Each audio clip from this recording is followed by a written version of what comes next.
We are now hearing from the lawyers for one of the two men charged in that bizarre crypto kidnapping scheme. 37-year-old John Woeltz and his business partner are accused of kidnapping and torturing an Italian man in an attempt to steal his Bitcoin.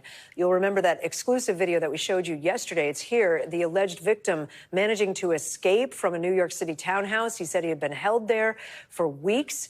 Joining us now is NBC News law enforcement and intelligence correspondent Tom Winter.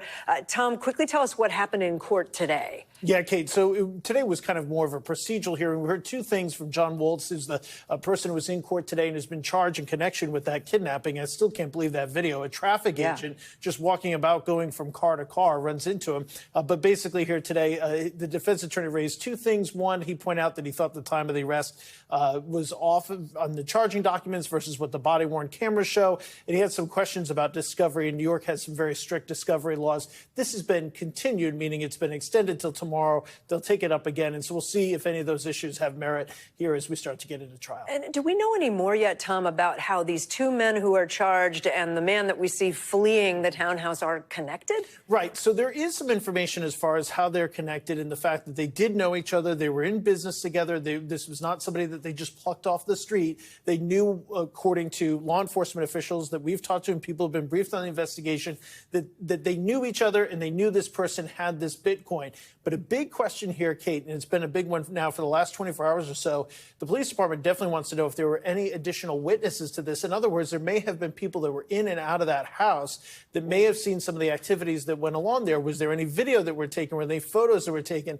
Any sort of selfies that were taken? Because the acts that have been described by the NYPD's chief of department, John Schell, and some of the things that have come out in the course of the casework initially here show what has been described to me as depraved is a word that's been used, sadistic is a word that's been used, and people are saying, and I'm not saying this to be funny, that this is kind of the movie American Psycho, which profiles the finance committee and finance community rather in a very negative way, and as far as an idea that there is just a belief that violence is okay.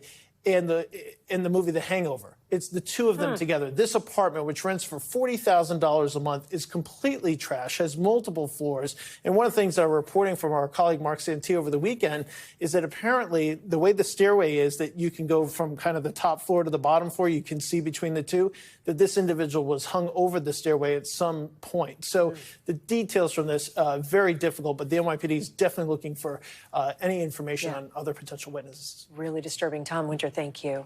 Thanks for watching. Stay updated about breaking news and top stories on the NBC News app or follow us on social media.